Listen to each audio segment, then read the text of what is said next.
Hello everyone, welcome to P mathematics.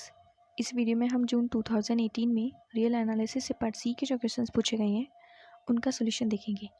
अगर आपको solution समझ आए तो प्लीज़ लाइक करें, शेयर करें और चैनल को सब्सक्राइब करें। स्टार्ट करते हैं फर्स्ट क्वेश्चन से। देखिए क्वेश्चन गिवन है, which of the following sets are uncountable. ये चार ऑप्शन है, इनमें से ये बताना है ये जो सेट ऑफ फंक्शंस दिए हुए हैं इनमें से कौन सा अनकाउंटेबल है। फर्स्ट है the set of all functions from R201। ये R क्या है, रियल नंबर का सेट है।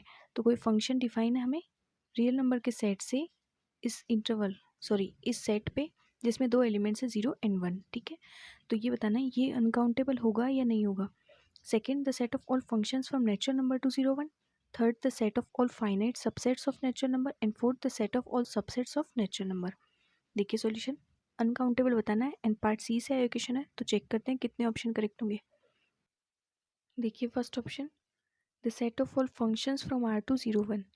R से 01 पे फंक्शन डिफाइन है इस तरह से। देन ये बताना है ऐसे फंक्शंस जो R से 01 पे डिफाइन है उनका सेट वो काउंटेबल होगा या अनकाउंटेबल होगा। मतलब यहाँ पे हमें ये बताना है ये अनकाउंटेबल है या नहीं है। तो देखो हम इसे F1 कंसिडर करते हैं और ये सेट है उन फंक्शंस का जो R से 01 पे डिफाइन है। अब इसकी कार्डिनलिटी क्या हो जाएगी यहाँ से, इस सेट की कार्डिनलिटी 2, इसमें दो एलिमेंट्स है तो इसकी कार्डिनलिटी 2 एंड आर की कार्डिनलिटी सी। तो इसके लिए फंक्शन की मतलब इस फंक्शन की इस सेट की कार्डिनलिटी क्या हो जाएगी। मतलब जैसे अगर हम देखें कोई फंक्शन है ए टू बी पे डिफाइन है, द नंबर ऑफ फंक्शन कैसे काउंट करते हैं हम, कार्डिनलिटी ऑफ बी की पावर कार्डिनलिटी ऑफ ए, यही तो होती है इसकी कार्डिनलिटी। तो इसलिए इस सेट की कार्डिनलिटी क्या हो जाएगी 2 की पावर सी, और 2 की पावर सी का मतलब अनकाउंटेबल। तो फर्स्ट ऑप्शन तो करेक्ट हो गया क्योंकि यहाँ पे हमें यही पूछा गया इनमें से कौन सा सेट अनकाउंटेबल है, तो यहाँ से फर्स्ट ऑप्शन करेक्ट हो गया। अब second the set of natural number 201। तो यहाँ से ये देखो इसे हम F2 कंसिडर करते हैं। देन हमें ये बताना है नेचुरल नंबर से अगर 01 पे कोई सेट डिफाइन है, कोई फंक्शन डिफाइन है, तो ऐसे फंक्शंस का जो सेट है ये काउंटेबल होगा या अनकाउंटेबल होगा। तो ये इसकी कार्डिनलिटी क्या हो जाएगी यहाँ से, देखो इसकी कार्डिनलिटी 2 एंड नेचुरल नंबर की कार्डिनलिटी अलिफ नोट, तो 2 की पावर अलिफ नोट क्या होता है, सी होता है। एंड सी अगर किसी फंक्शन की या किसी सेट की कार्डिनलिटी हो तो वो सेट क्या होता है, अनकाउंटेबल। देन सेकंड ऑप्शन भी करेक्ट हो गया। और थर्ड ऑप्शन में है the set of all finite subsets of natural number. तो देखो नेचुरल नंबर काउंटेबल होता है और इसके भी अगर हम फाइनाइट सबसेट नहीं, नेचुरल नंबर के अगर फाइनाइट सबसेट नहीं तो उनका सेट भी काउंटेबल होगा क्योंकि नेचुरल नंबर काउंटेबल होते हैं। मतलब नेचुरल नंबर की कार्डिनलिटी क्या होती है, अलिफ नोट, ये काउंटेबल होते हैं। एंड जो इनका फाइनाइट सबसेट्स होंगे उनका सेट अगर हम बनाएंगे तो वो भी काउंटेबल होगा। तो इसलिए थर्ड ऑप्शन यहाँ से इनकरेक्ट हो जाएगा क्योंकि अनकाउंटेबल पूछा है। फोर्थ में है the set of all subsets of natural number. अब set of all subsets of natural number मतलब किसी सेट के जितने भी सबसेट्स बनते हैं उनका सेट क्या होता है, पावर सेट होता है। एंड पावर सेट की कार्डिनलिटी क्या होती है, पावर सेट की कार्डिनलिटी क्या होती है 2 की पावर उस सेट की कार्डिनलिटी जिसके सबसेट्स बने, तो 2 की power cardinality of natural number. इसके लिए तो यही होगा ना, the set of all subsets of natural number वो क्या हो जाएगा, power set of natural number, और उसकी कार्डिनलिटी क्या होगी 2 की power of cardinality of natural number. And natural number की कार्डिनलिटी क्या होती है अलिफ नोट, तो 2 की पावर अलिफ नोट, और ये हो जाएगा सी। इसका मतलब ये जो सेट होगा ये क्या हुआ, अनकाउंटेबल। तो फोर्थ ऑप्शन यहाँ से करेक्ट हो गया। तो इस क्वेश्चन के फर्स्ट, सेकेंड एंड फोर्थ ये तीन ऑप्शन करेक्ट हो गए एंड थर्ड ऑप्शन इनकरेक्ट हो गया। Next question, let alpha equals to integration 0 to infinity 1 upon 1 plus t square dt, then which of the following are true.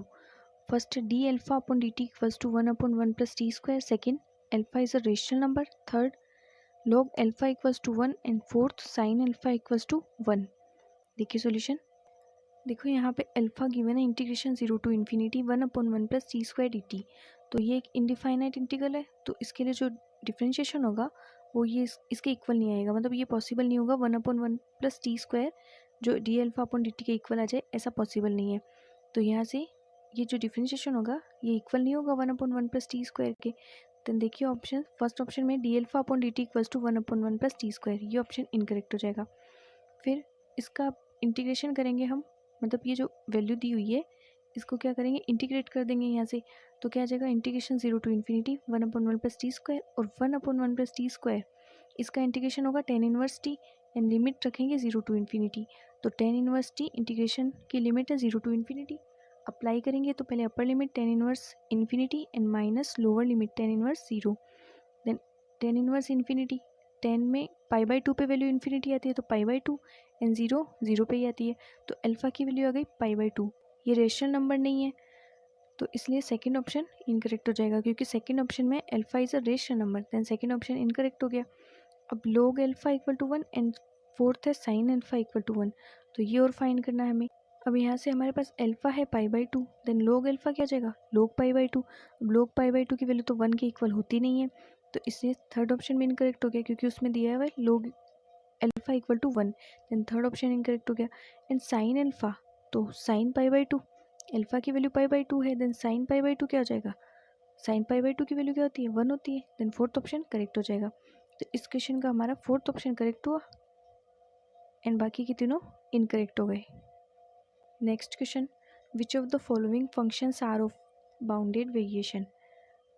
Functions given है, first है x² plus x plus 1 for x belongs to open interval -1 to 1, second 10 πx/2 for x belongs to open interval -1 to 1, third sin x/2 for x belongs to -π to π, and fourth √1 - x² for x belongs to -1 to 1 open interval. देखिए इनमें से ये बताना इनमें से कौन सा function bounded variation है। फर्स्ट ऑप्शन में गिवन है x² plus x plus 1 and पूछा हुआ है x बिलोंग्स टू -1 to 1 पे ये जो फंक्शन है ये बाउंडेड वेरिएशन है या नहीं है। तो ये जो गिवन है ये क्या एक पॉलिनोमियल है, 2 डिग्री का पॉलिनोमियल, तो पॉलिनोमियल है इससे ये कंटिन्यूस होगा इंटरवल में, इस इंटरवल में ये कंटिन्यूस भी होगा, कोई भी पॉलिनोमियल होता है वो कंटिन्यूस होता है, और ये 2 डिग्री का पॉलिनोमियल है यहाँ पे, देन ये क्या होगा कंटिन्यूस होगा आई पे, और इसका जो डेरिवेटिव होगा वो भी इस इंटरवल में एग्जिस्ट करेगा, डेरिवेटिव बाउंडेड भी होगा। अगर हम इसका डेरिवेटिव फाइंड करेंगे तो वो क्या जाएगा 2x प्लस 1, देन ये इस इंटरवल में बाउंडेड होगा ये x की किसी भी वैल्यू के लिए, देन यहाँ से क्या मिल गया हमें जो px है वो पॉलिनोमियल कंटिन्यूस पे प्लस डेरिवेटिव उसका बाउंडेड है इस इंटरवल में, देन px क्या हो जाएगा बाउंडेड वेरिएशन, तो फर्स्ट ऑप्शन तो करेक्ट हो गया।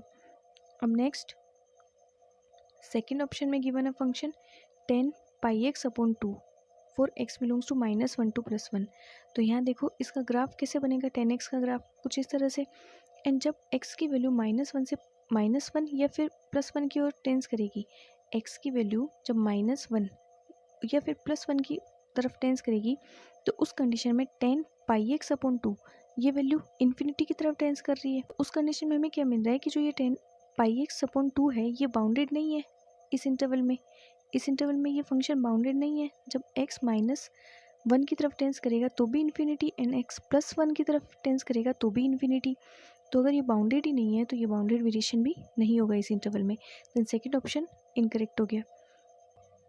थर्ड ऑप्शन में फंक्शन गिवन है sin x/2 and for x belongs to -π to π, इसके लिए अगर हम चेक करें तो जो फंक्शन है इस इंटरवल में कंटिन्यूस होगा। अगर sin x का ग्राफ देखें तो -π2 प्लस π पे sin x/2 ये क्या होगा, x की वैल्यू जब हम -π से +π लेंगे तो उस कंडीशन में मतलब इस तरह से वैल्यू आ जाएगी ना, जब -π लेंगे तो sin -π/2 एंड जब प्लस लेंगे तो sin +π/2, तो इस इंटरवल में अगर देखेंगे तो हमें क्या मिल रहा है फंक्शन कंटिन्यूस मिलेगा, -π2 प्लस π पे sin x/2 क्या होगा कंटिन्यूस होगा, एंड अगर इसका डेरिवेटिव फाइंड करेंगे तो इसका डेरिवेटिव क्या आ जाएगा sin x/2 का डिफ्रेंशिएशन कर देंगे तो 1/2 cos x/2, ये भी इस इंटरवल में बाउंडेड होगा, तो हमें क्या मिल रहा है ये जो फंक्शन है ये कंटिन्यूस है प्लस इसका डेरिवेटिव बाउंडेड है, अगर डेरिवेटिव बाउंडेड तो ये लिप्सिस कंडीशन को सेटिस्फाई करेगा, एंड लिप्सिस कंडीशन सेटिस्फाई होगी तो फंक्शन क्या होगा bounded variation, then f is of bounded variation, तो थर्ड ऑप्शन करेक्ट हो गया।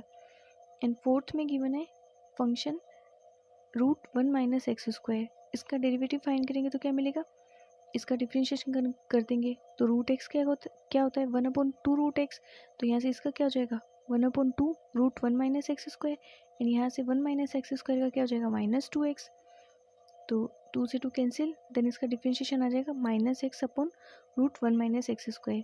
अब ये इस इंटरवल में बाउंडेड होता है x की किसी भी वैल्यू के लिए, x की वैल्यू यहाँ से अगर हम लेंगे तो ये वैल्यू क्या मिलेगी हमें, मतलब जो डेरिवेटिव मिलेगा ये क्या मिलेगा बाउंडेड मिलेगा, एंड अगर डेरिवेटिव बाउंडेड होता है तो फंक्शन क्या होता है लिप्सिस कंडीशन को सेटिस्फाई करता है एंड फंक्शन होता है बाउंडेड वेरिएशन, तो फोर्थ ऑप्शन भी करेक्ट हो गया।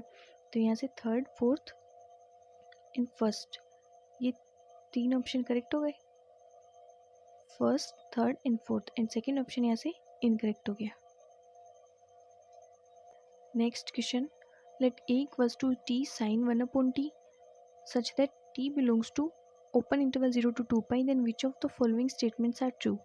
First option है supremum of a is less than 2 upon pi plus 1 upon n pi for all n greater than equal to 1. Second, infimum of a greater than minus 2 upon 3 pi minus 1 upon n pi for all n greater than equal to 1. Third, supremum of a equal to 1 and fourth, infimum of a equal to -1. तो ये बताना इनमें से कौन कौन से option correct होंगे. देखिए सॉल्यूशन. ए हमारे पास गिवन है t sine 1 upon t where t belongs to open interval 0 to 2 pi. अब हमें पता है कि जो फंक्शन होता है इसकी वैल्यू क्या होती है -1 से +1 के बीच. मतलब जैसे अगर हम साइन थीटा को लिखे तो वो क्या होगा -1 to +1. यहाँ पे इक्वल का भी साइन है. इसकी वैल्यू इस तरह से ही होगी. साइन थीटा इस तरह से ही तो होगा साइन थीटा -1 और +1 के बीच में. तो यहाँ से अगर हम थीटा की जगह 1 अपॉन टी रखेंगे तो ये वैल्यू क्या आ जाएगी -1 less than equal to sine 1 upon t less than equal to 1. मतलब ये जो साइन 1 अपॉन टी होगा ये भी -1 और +1 के बीच होगा. मतलब थीटा की जगह अगर हम 1 अपॉन टी रख दे तो. एंड फिर यहाँ से अगर हम देखें तो इसको टी से मल्टीप्लाई कर देते हैं तो -t less than equal to t sine 1 upon t less than equal to t. और टी बिलोंग कर रहा है open interval 0 to 2 upon pi में. देन यहाँ से 2 अपॉन पाई मतलब ये जो टी साइन 1 अपॉन टी होगा ये किस किस के बीच में होगा -2 अपॉन पाई से +2 अपॉन पाई के बीच होगा. ये वैल्यू इन दोनों के बीच ही होगी. तो यहाँ से अगर हम सुप्रीमम देखें तो सुप्रीमम तो इसका हो जाएगा 2 अपॉन पाई एंड इन्फीमम हो जाएगा -2 अपॉन पाई. अब ऑप्शन थर्ड और फोर्थ में सुप्रीमम है 1 एंड यहाँ पे है इन्फीमम -1. ये दोनों ऑप्शन इनकरेक्ट हो जाएंगे क्योंकि सुप्रीमम तो है 2 अपॉन पाई एंड इन्फीमम है -2 अपॉन पाई. तो ये दोनों ऑप्शन तो इनकरेक्ट हो गए. अब फर्स्ट और सेकंड ऑप्शन को देखते हैं. तो फर्स्ट एंड सेकंड ऑप्शन में क्या है supremum of A is less than 2 upon pi plus 1 upon n pi and second में है infimum of A is greater than -2 upon 3 pi minus 1 upon n pi for n greater than equal to 1. Then इसे देखें तो देखो हमारे पास supremum आया 2 upon पाई. Then देखो 2 upon पाई जो होगा ये जो फर्स्ट स्टेटमेंट है ये दोनों जो स्टेटमेंट थे फर्स्ट और सेकंड जो ऑप्शन वो दोनों करेक्ट है क्योंकि देखो हमारे पास सुप्रीमम है 2 अपॉन पाई. तो 2 upon pi always less than 2 upon pi plus 1 upon n pi for every n greater than equal to 1. कैसे? अगर हम यहाँ पे सपोज एन की वैल्यू 1 रखें देन यहाँ से हमारे पास क्या वैल्यू आएगी 2 upon pi plus 1 upon pi और ये किसके इक्वल होगा 3 अपॉन पाई के. तो जो 2 अपॉन पाई है वो 3 अपॉन पाई से तो लेस ही होगा या फिर बोल सकते हैं कि जो 2 अपॉन पाई से 3 अपॉन पाई ग्रेटर होगा. यही तो होगा ना. इसी तरह से जब हम यहाँ पे n की वैल्यू 2 रखेंगे तो उस कंडीशन में क्या बनेगा 2 अपॉन पाई प्लस 1 अपॉन 2 पाई. ठीक है. तो इसे जब सॉल्व करेंगे तो क्या आएगा हमारे पास यहाँ से 4 प्लस 1 यानी 5 अपॉन 2 पाई. तो ये वैल्यू भी 2 अपॉन पाई से ग्रेटर होगी. तो इसका मतलब for every n greater than equal to 1 2 upon pi is less than 2 upon pi plus 1 upon n pi. आप आगे भी वैल्यूज रख के देख सकते हैं. तो इसलिए फर्स्ट ऑप्शन करेक्ट हो गया. फिर सेकंड में है इन्फीमम ऑफ ए. तो इन्फीमम ऑफ ए क्या है हमारे पास -2 अपॉन पाई और ये भी देन ये भी ग्रेटर होगा -2 upon 3 pi minus 1 upon n pi. इसी तरह से एन की और वैल्यूज़ के लिए जब हम चेक करेंगे तो infimum of A greater than -2 upon 3 pi minus 1 upon n pi. तो यहाँ से first and second option correct हो जाएंगे और ये थर्ड और फोर्थ हमने इनकरेक्ट कर ही दिए पहले. तो फर्स्ट एंड सेकंड करेक्ट हो गए एंड बाकी के दोनों